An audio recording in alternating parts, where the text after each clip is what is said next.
আপনি যখন কালকে শুনলেন যে জামায়াতের আমি ডক্টর শফিকুর রহমান বলছেন যে এই বাস্তবতায় কিসের নির্বাচন, নির্বাচনের বাস্তবতা এখন নাই, নির্বাচন করার মতো কোনো পরিস্থিতি নাই, আপনি কি একটু অবাক হয়েছিলেন নাকি স্বাভাবিক মনে করেছিলেন? আম, ধন্যবাদ আপনাকে। আমার যতদূর মনে পড়ে মাসখানেক আগেই সম্ভবত আপনার এই অনুষ্ঠানে আমি বলেছিলাম যে আমি কিন্তু নির্বাচন নিয়ে সন্দিহান। আম, এবং সাংবাদিক হিসেবে আমার ট্রেনিংই সেইটা যে তুমি মানে ক্ষমতাধররা যখন কোনো কথা বলে তুমি সেটা বিশ্বাস করবে না। এটা হচ্ছে আমার ট্রেনিং। এবং আমি মনে করি প্রতিটা সাংবাদিকের এই সন্দেহটা থাকা খুব জরুরি, আপনি যদি রিয়েল সাংবাদিক হতে চান। কেমন? তো এই কারণে আমি তখনই আপনার অনুষ্ঠানে বলেছিলাম এবং আমি লিখেছিলামও যে এই নির্বাচন যদিও নানান রকমের কথাবার্তা বলা হচ্ছে, কিন্তু আলটিমেটলি নির্বাচন হয়তো হবে না। আমি আপাত দৃষ্টিতে বিভিন্ন কর্মকাণ্ড বা সরকারে যারা আছেন তাদের বক্তব্যে এটা তো পরিষ্কার হচ্ছে দিন দিন। একটা জিনিস লক্ষ্য করেন, তারেক রহমানের সঙ্গে উনি লন্ডনে যে দেখা করলেন, এটা আবারও আমি বারবার বলবো যে দেশের ট্যাক্স পেয়ারের কোটি কোটি টাকা খরচা করে সেখানে গেলেন একটা কি পুরস্কার না কি একটা আনার জন্য। যাই হোক, এটা হলো সব মানে বাকওয়াস। তো মেন উদ্দেশ্য ছিল সেটাই। আর সেখানে উনি 10 লক্ষ টাকা প্রতি রাতে হোটেল ভাড়া দিয়েছেন। তো এইগুলো হচ্ছে আমাদের তথাকথিত দেশপ্রেমিকের সংজ্ঞা। যাই হোক, অন্য ওই প্রসঙ্গে পরে আসবো।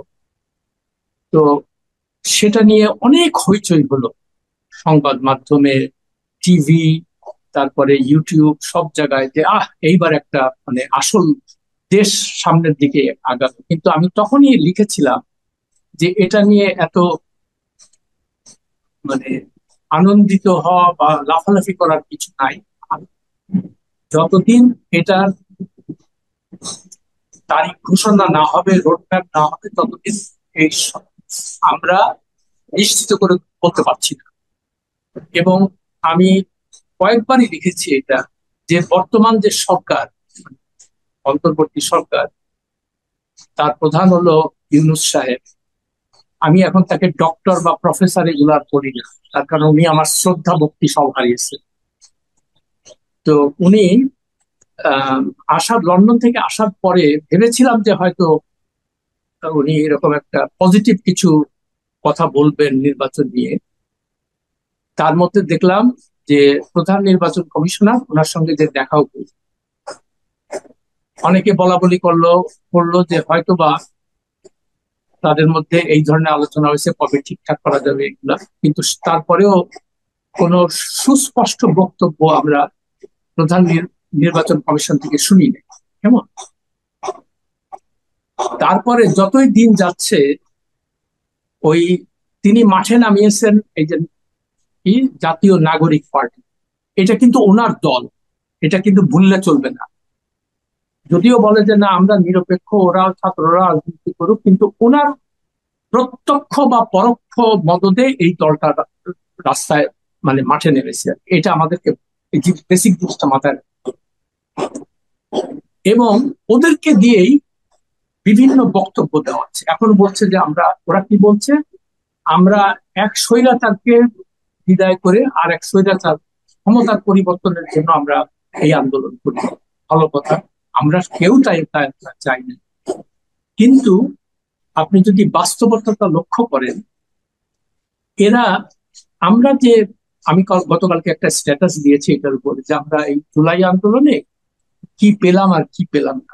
প্রথমে আমি বলেছি যে কতগুলো পজিটিভ দিক। একটা জিনিস, যে আমরা শেখ হাসিনার মতো স্বৈরাচারের হাত থেকে দেশ মুক্তি পেয়েছে, এবং স্বাভাবিকভাবে আমরা আশা করেছিলাম যে এবার দেশে দেশ ভালোভাবে চলবে, দেশে আইনের শাসন প্রতিষ্ঠা হবে, বিচার বিভাগে দেওয়া হবে, তারপরে যারা দুর্নীতি করে তাদের আহ, শাস্তি হবে।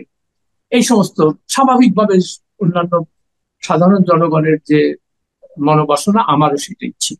কিন্তু আমি যতই দিন দেখতে পাচ্ছি কিছুই হচ্ছে না। এবং ইউনূস সাহেব এগুলার দিকে কোনো দিকে নজর না দিয়ে উনি শুধুমাত্র তার নিজের আখের গোছানোর জন্য বিভিন্ন নির্বাহী আদেশে বিভিন্ন সুযোগ সুবিধা উনি নিচ্ছেন। উনি বারবার বিদেশে চলে যাচ্ছেন কোন রকম দ্বিপাক্ষিক ইয়ে ছাড়া, মানে আমন্ত্রণ ছাড়া এগুলো তিনি করে যাচ্ছেন। এর ফলটা দাঁড়ালো কি, আইন শৃঙ্খলা চরম অবনতি শুরু হয়ে গেল সব জায়গায়। এবং দুর্নীতির যে ব্যাপারটা, আমি ওনাকে একটা খোলা চিঠি লিখেছিলাম অগাস্টের 10 তারিখে, মানে উনি ক্ষমতা নেওয়ার 2 দিন পরে। আমি বলেছিলাম, স্যার আপনি দুটো জিনিস এনশিওর করেন। একটা হলো দুর্নীতিকে আপনি মানে যে কোনো ভাবে এটাকে দমন করার চেষ্টা করেন, এবং 2 নাম্বার, আপনি আইনের শাসনটা প্রতিষ্ঠা করার চেষ্টা করেন, আইনকে তার নিজস্ব গতিতে চলতে দেন, সঙ্গে সঙ্গে সঙ্গে বিচার বিভাগের স্বাধীনতা নিশ্চিত করেন, যাতে কেউ কোনো ব্যক্তি অর্থ বা ক্ষমতা বলে বিচার বিভাগকে প্রভাবিত না করে, বিচারকে যেন প্রভাবিত না করতে পারে। এটাই আমাদেরকে চাওয়া থেকে বড়। আমি তারপরে বললাম যে স্যার, এই দেশে তো ক্ষমতাধর যারা তারাই দুর্নীতির মধ্যে বেশি জড়ায়, যেমন তারাই দুর্নীতি করে। ফলে আপনার প্রথম কাজ হবে, যেহেতু আপনি একজন সৎ মানুষ হিসেবে পরিচিত, আপনি আপনার নিজের অ্যাসেট ডিক্লেয়ার করুন। ডিক্লেয়ার করার ফলে হবে কি, তখন মানুষের মনে হবে যে না, এই একটা ভালো লোক আসছে। আর আপনার পরে যারা ক্ষমতায় আসবে তারাও একটা অব্লিগেশনে থাকবে যে আমাদেরও এই অ্যাসেট ডিক্লেয়ার করতে হবে। তখন হয়তো দুর্নীতিটার লাগামটা লাগাবে। এবং আমি সঙ্গে সঙ্গে এও বললাম যে আপনি করার সঙ্গে সঙ্গে সরকারি কর্মকর্তা কর্মচারী যারা আছে তারাও, তখন আমরা খালি যেখানেই খালি দিনের পর দিন শুনতে পাচ্ছি যে মানে সরকারে যারা থাকে, আমলা বলেন কর্মচারী বলেন, এরা মানে শয়ে শয়ে কোটি টাকার মালিক হয়ে যাচ্ছে এবং কোনো শাস্তি নাই, কারো কোনো শাস্তি। আর এইগুলোর বৃদ্ধি পায় তখনই যখন আপনি কোনো অন্যায় করে পার পেয়ে যান, মানে যখন আইনের শাসন না থাকে। তো তারা জানে যে আমি যেহেতু আইনের শাসন নাই, আমি তো আইনকে কিনতে পারি, আমি বিচার বিভাগকে কিনতে পারি। তো এই জন্য আমি ওনার কাছে বলেছিলাম যে স্যার, আপনি দুর্নীতির ব্যাপারে খুব শক্ত অবস্থান নেন আর আইনের শাসন প্রতিষ্ঠা করেন। আর কেউ যদি কোনো অপরাধ করে আপনি কাউকেই মানে ক্ষমা করবেন না, খুব শক্ত হাতে এটাকে দমন করেন। উনি এসবের মধ্যে কিচ্ছুর মধ্যে না আছে, উনি বিভিন্ন ভাবে নানান ইয়েতে দেখতে পারেন। উনি নিজেই প্রথমেই আইন ভেঙে নির্বাহী আদেশে ওনার সমস্ত মামলা প্রত্যাহার করলেন, কর ফাঁকির কর মওকুফ করালেন, গ্রামীণ ব্যাংক এবং অন্যান্য প্রতিষ্ঠানগুলোর একের পর এক সুযোগ সুবিধা দিতে থাকলেন। উনি ম্যান পাওয়ারের লাইসেন্স নিন, উনি কি বলে গ্রামীণ বিশ্ববিদ্যালয় প্রতিষ্ঠান লাইসেন্স নিন। তো এগুলো তো এরকম একটা লোকের কাছ থেকে কেউ আশা করে। আপনার উচিত ছিল কি, আমরা সবাই জানি যে এই ম্যান পাওয়ারের ব্যবসাটা সবচেয়ে দুর্নীতিগ্রস্ত একটা সেক্টর। তো ওনার উচিত ছিল যে সামগ্রিকভাবে এই সেক্টরটাকে ঠিক করা। তাহলে হয়তো আমাদের কত গরিব মানে শ্রমিক কৃষক বিদেশে যায়, সবকিছু বিক্রি করে এই আদম ব্যাপারীদের খপ্পরে পড়ে তারা নিঃস্ব হয়, ওখানে যে কোনো চাকরি পায় না, তারপরে আবার ফেরত পাঠায়, মানে একটা পুরো পরিবার ধ্বংস হয়ে যায়। এটা এই করুণ মর্মান্তিক কাহিনী আমরা প্রতিদিনই দেখি। ওনার উচিত ছিল, উনি যদি সত্যিকার অর্থে দেশপ্রেমিক হতেন, তাহলে এই জিনিসগুলোকে তিনি শক্ত হাতে দমন করার চেষ্টা করেন। উনি সেটা না করে উনি নিজেই একটা লাইসেন্স নেবেন। তখন এখানে অনেক টাকা, শয়ে শয়ে কোটি টাকা, হাজার হাজার কোটি টাকার ব্যাপার, ওইখানে ওনার একটা হিস্সা চাই, ওনার একটা ভাগ চাই। আচ্ছা, এখন অনেকে বলে কি, উনি তো এগুলোর মালিক। মানে এই মূর্খদের সাথে যারা এটা বলে, আচ্ছা উনি যদি মালিক না হয় তাহলে ও এইগুলোর উপরে ওনার এত আকর্ষণ কেন? এটা তো একটা স্বাভাবিক প্রশ্ন না, যে উনি যদি কোনো কিছুরই মালিক না হয় গ্রামীণ ব্যাংক, তাহলে উনার ওই ব্যাপারটায় উনি এত উৎসাহী কেন? আর এই প্রসঙ্গে আরেকটা কথা বলি, ওই জেনারেল জিয়াউর রহমান যখন ক্ষমতায় ছিলেন তখন সবাই তো জানতো সে খুবই সৎ লোক, আর্থিক সততা ছিল তার। তো আমি সিরাজুল ইসলাম চৌধুরী, মানে প্রফেসর সিরাজুল ইসলাম চৌধুরী, ওনাকে একদিন জিজ্ঞেস করলাম, স্যার উনি তো খুব সৎ মানুষ, উনি তো টাকা পয়সা নেন। আচ্ছা, উনি হাসতে হাসতে বললেন যে স্যার, তোমার একটা কথা বলুন, উনি অসৎ কেন হবে? পুরো দেশের মালিকই তো সে, তার তো অসৎ, সে তো যা চাচ্ছে তাই পাচ্ছে। তো এই আমিও ডক্টর ইউনূসের কথা এই একই কথা বলবো, যে তার তো মালিক, ডিরেক্ট মালিকানার কোনো দরকার নেই। উনি যা চাচ্ছেন সবগুলো সবকিছুই পাবেন। হ্যাঁ, উনি এখন প্রাডো গাড়িতে ঘোরেন, তারপরে গুলশানে থাকেন। উনি তো এলিট ক্লাসের সদস্য হয়ে গেছে। আগে গ্রাম গরিব মানুষদের নিয়ে কাজ করতো, এখন আর এগুলার মধ্যে নেই। হ্যাঁ, এখন ওই বিদেশ বিদেশ ঘোরা, আর উনি স্বপ্ন বিক্রি করেন বিভিন্ন মোটিভেশন স্পিকার, মানে মোটিভেশনাল স্পিকার হিসেবে ওনার খুব নাম। তো দুটো কথা এই প্রসঙ্গে না বলে পারছি না। উনি নোবেল প্রাইজ যখন ঘোষণা হলো তখন উনি ওই নরওয়েতে যে পুরস্কারটা নেন নাই, তখন উনি ওয়াশিংটনে গেলেন। তো আমরা ন্যাশনাল প্রেস ক্লাব থেকে ওনাকে একটা সম্বর্ধনা দিই। তো উনি সেখানে বললেন, আমি সেখানে ছিলাম, আমি উপস্থিত ছিলাম। তো উনি সেখানে বললেন যে আমরা দারিদ্র কি জিনিস এটা আমরা সম্পূর্ণভাবে নির্মূল করব, এবং ভবিষ্যতে বলবে যে পৃথিবীতে তো অনেক দারিদ্র ছিল, এখন এই দারিদ্র কোথায়। তো উনি বললেন যে এই দারিদ্রকে আমরা মিউজিয়ামে পাঠাবো। কেউ যদি দারিদ্র দেখতে চায় বা জানতে তাকে জাদুঘরে যেতে হবে। সেটা আজকে 19 বছর আগের কথা, 19 বছর আগের কথা। এখন একটাই এই প্রশ্ন, এই কথাটা মনে হয় আপনাকে আমি বলেছিলাম, আমি নিজে লিখেছি আজ পর্যন্ত কি পৃথিবীর থেকে বা বাংলাদেশ থেকে দারিদ্র দূর হয়ে গেছে? দারিদ্রকে কি আমরা, তো আর কত বছর লাগবে? তো এই ধরনের কথাবার্তা, চট্টগ্রাম কথাবার্তা শুনতে খুব ভালো লাগে, বুঝলেন, কিন্তু বাস্তবতা তো ভিন্ন। হ্যাঁ, আর একটা উনি বললেন, এখন উনি বের করছেন 3-0, এটা আর একটা স্বপ্ন। হ্যাঁ, সুন্দর সুন্দর কথা। কি 3-0 মানে কি? একটা হলো জিরো পভার্টি, মানে কোনো দারিদ্র থাকবে না। আরেকটা হলো জিরো আনএমপ্লয়মেন্ট, কোনো আহ, কেউ বেকার থাকবে না। আর 3 নম্বর হলো যে কার্বন এমিশন হবে জিরো। কেমন? তো উনি এগুলো শুনতে খুব ভালো লাগে, কিন্তু উনি একবারও ভেবে দেখেছেন যে এই দারিদ্র বা এগুলোর মূল কারণটা কি? মূল কারণ হলো সারা বিশ্বে যে কনফ্লিক্ট আপনারা দেখতে পাচ্ছেন, যুদ্ধ বিগ্রহ, এগুলো পশ্চিমা বিশ্ব আমেরিকার নেতৃত্বে এগুলো করছে সব জায়গায়। কেমন? এই করার ফলে কি হচ্ছে? মানুষ মানে তার নিজের দেশ থেকে অন্য দেশে পালাচ্ছে, রিফিউজি হচ্ছে মানুষ। হ্যাঁ, ঘর বাড়ি ধ্বংস হয়ে যাচ্ছে। তো মানুষ তো দিন দিন আরো গরিব হচ্ছে। তো এই কথা ইউনূস সাহেব কখনোই বলে না যে আমেরিকা, তোমার কারণেই কিন্তু পৃথিবীতে দারিদ্র বাড়ছে, তুমি এই সমস্ত যুদ্ধ বিগ্রহ বন্ধ না করলে এইটা কিন্তু আমার এর থেকে আমাদের, কিন্তু ওই কথা মানে আমেরিকার বিপক্ষে যায় একটা কথাও সে বলে না। জি, কেমন? আশরাফ ভাই, আমরা বরং এই নির্বাচন প্রসঙ্গটা নিয়ে প্রথম প্রশ্ন করেছিলাম। নির্বাচনের এখন আপনি জামাতের আমিরের এই বক্তব্যের পর আপনি নির্বাচন নিয়ে কতটুকু আশাবাদী হতে পারছেন? না, আমি আমার আগেও যেমন আশা ছিল না, এখনো নেই। তার কারণ একটা জিনিস মনে রাখতে হবে, এরা কোনো দেশের ভালো করার জন্য আসে না, এরা আসছে নিজের সুবিধার জন্য। কেমন? তো ফলে যতদিন নির্বাচন দীর্ঘায়িত হবে ততদিন এই সুযোগ সুবিধাগুলো ভোগ করতে থাকবে। সুযোগ সুবিধার মধ্যে কি? আমি লিমুজিন গাড়িতে চলবো, আমার এসএসএফ থাকবে, আমি 50-60 জনকে নিয়ে বিদেশে যাব, ঘুরবো, দেশের টাকা ঘুরাবো, এবং এসে বলবো যে আমি বিশ্ব জয় করে আসছি। আমি সাংঘাতিক ভাবে পৃথিবীতে আমাদের ব্র্যান্ডিং খুব ভালো হচ্ছে।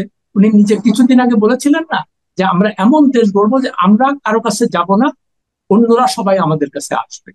কিন্তু দেখতে পাচ্ছি কি, উনি সবার কাছে যাচ্ছেন, আমাদের কাছে কেউ আসছে। একটা অদ্ভুত একটা ব্যাপার। যে আচ্ছা, তারপরে ওনার যে মূল যে সংস্কার যেগুলো ছিল, যেমন আমি আপনার অনুষ্ঠানও বলেছি আমি, যে আপনি নির্বাচন ব্যবস্থা মানে সংস্কার করেন। নির্বাচন ব্যবস্থার মূল সংস্কারটা হবে এমপিদের যেন কোনো আর্থিক ক্ষমতা না থাকে।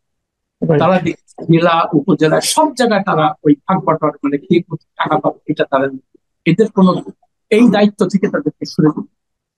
তারা শুধুমাত্র আইন প্রণয়ন ছাড়া অন্য কোনো কাজ করবে না। আর ইলেকশনে নমিনেশন পাওয়ার সঙ্গে সঙ্গে তাদেরকে তাদের ব্যক্তিগত সহায় সম্পত্তি পাবলিক, এই দুইটা জিনিস যদি করতে পারতেন তাহলে দেখবেন নির্বাচন ব্যবস্থা অনেক উন্নতি।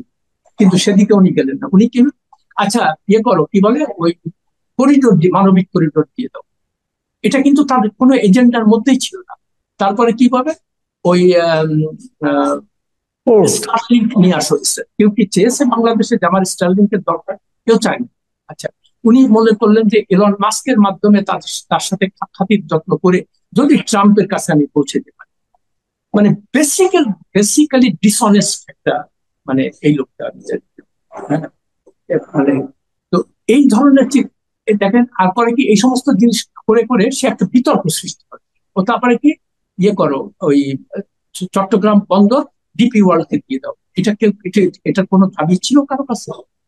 এগুলো তো করবে, একটা স্টেবল গভর্নমেন্ট আসবে, নির্বাচিত সরকার আসবে, তারা জাতীয় পর্যায়ে আলোচনা করে এর ভালো মন্দ দিক বিবেচনা করে তারপরে একটা সিদ্ধান্ত নেবে।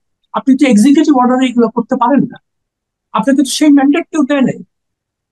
তো এখন আপনি বলতেছেন আমার সবকিছু আমার ম্যান্ডেট। এগুলোর একটাই মাত্র উদ্দেশ্য, কিভাবে নির্বাচনকে বিলম্বিত করা যাবে। আর কন্ট্রোভার্সি হবে, কন্ট্রোভার্সি হলেই মানুষ ওইগুলো নিয়ে কথা বলবে, নির্বাচনের কথা বলবে। এখন কিন্তু নির্বাচনের কথা কেউ বলতেছে না। তার মানে এখন একটা জিনিস পরিষ্কার হচ্ছে, এদের উদ্দেশ্য হলো যে যে কয়দিন পারা যায় আমি ক্ষমতায় থাকবো বা আমরা ক্ষমতায় থাকবো, আমরা লুট পাবো। আর উনি ওই বিদেশ থেকে ভাড়া করে আনছেন কিছু স্যুটটাই পরা পিএইচডি আলা, কেমন তাদের সাথে বাংলাদেশের এই যে আন্দোলন গেল, বিন্দু মাত্র কোনো সম্পৃক্ততা পাচ্ছি। ওনারা কি মানে যুক্তিটা কি, ওনারা খুব মেধাবী, খুব যোগ্য। তো ভাই, 11 মাসে ওনারা এই মেধা যোগ্যতা দিয়ে কি কাজটা করছে আমাদেরকে জানা, আমরা তো জানি না কিছু। বলতেছে এগুলা আপনারা বুঝবেন না। তা হ্যাঁ, আমরা তো অশিক্ষিত মানুষ, আমাদের তো এত জ্ঞান পরিমাণ নাই, আমাদের লেখাপড়া নাই, আমরা কেমন করি? আমরা বিদেশ টিদেশের কাছে বা বিদেশ মানে এগুলো আমাদের সাংঘাতিক ব্যাপার। বিদেশিরা যেটা করবে ওইটাই আমাদেরকে শুনতে হবে। বিদেশিরা বলতেছে যে, একজন লিখছে আমার ইয়ের মধ্যে যে দেখেন উনি বিদেশে অনেক সম্মানিত ব্যক্তি, ওনাকে সম্মান করে কথা বলে। তো এইটার উত্তর, আমার তো মনে হয় বিদেশিরা যাকে নিয়ে বেশি নাচানাচি করে তার সম্পর্কে আমাদের সন্দেহ থাকা উচিত। এখন বিদেশিরা আমাদের কোনো ভালো চায় না। তারা বিদেশিরা আসে এখানে লুট করার। সেই ইস্ট ইন্ডিয়া কোম্পানি থেকে এই লুটপাট শুরু হয়েছে এবং এখনো চলছে, বুঝলেন? তো এখন এই জি। ইস্ট ইন্ডিয়া কোম্পানির প্রতিবি হলো এই যে মোহাম্মদ ইউনুস এবং এই সকল সুটটাইওয়ালা পিএইচডি করা ইংরেজি বলা লোক, ওদের ওদের স্বার্থ।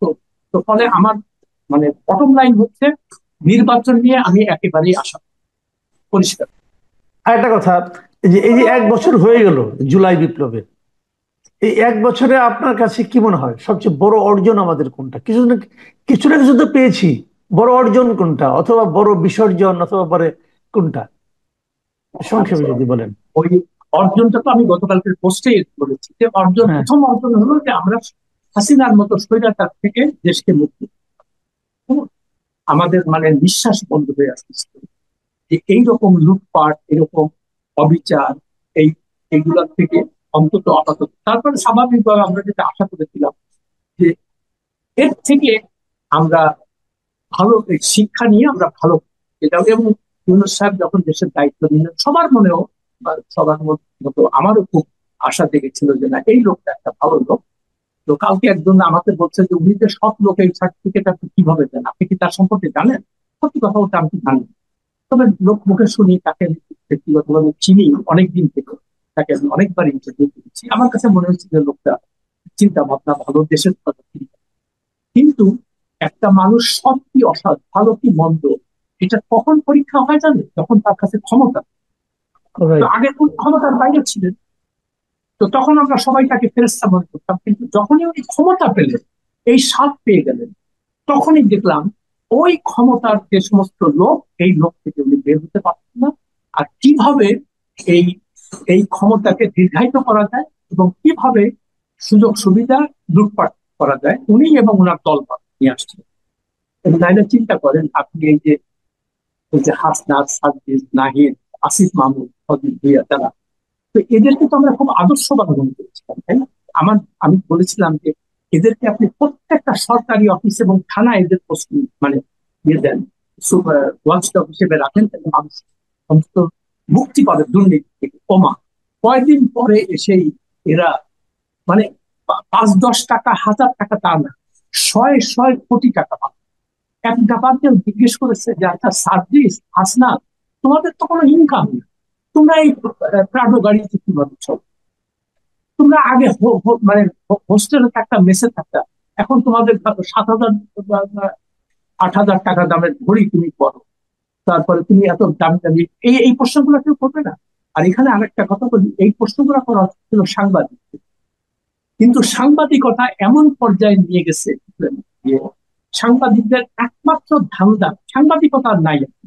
এখন ধান্দা হলো যে এই ক্ষমতার আশেপাশে যারা থাকে এদেরকে ব্যবহার করে আমি কিভাবে নিজে রাখবো। না হলে আপনি চিন্তা করতে পারেন যে বসুন্ধরার মতো মালিকদের মতো এইরকম খুনের আসামি, ধর্ষণের আসামি, ভূমিদস্যু, অর্থ পাচার, কেমন লুটেরা, এই সমস্ত মামলা আছে, দুদকের মামলা আছে, তারপরেও তার কোনো অ্যারেস্ট হয় কেন হয় না?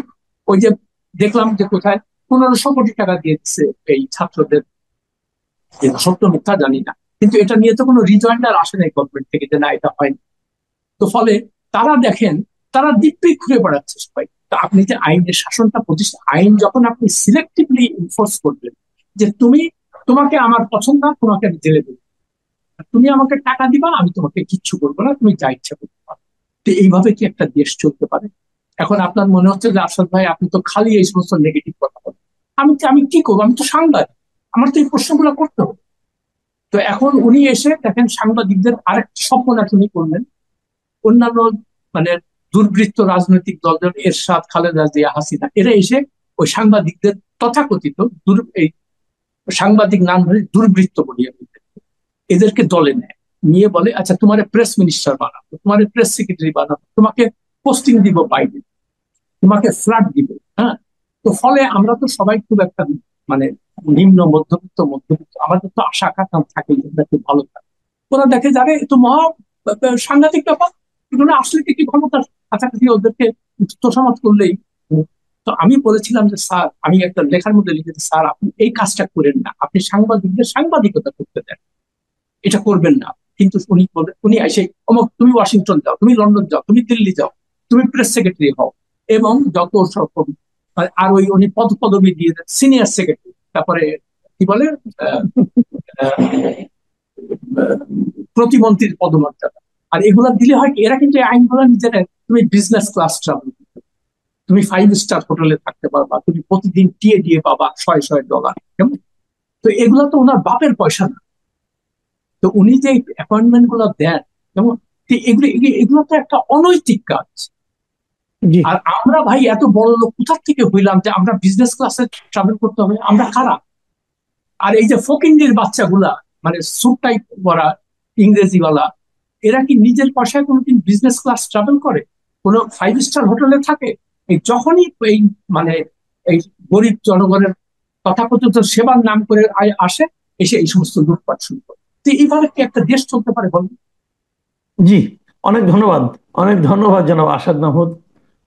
আপনি আপনার ক্ষোভের কথা বললেন, এবং আমরা তো আসলে আশাবাদী হতে চাই।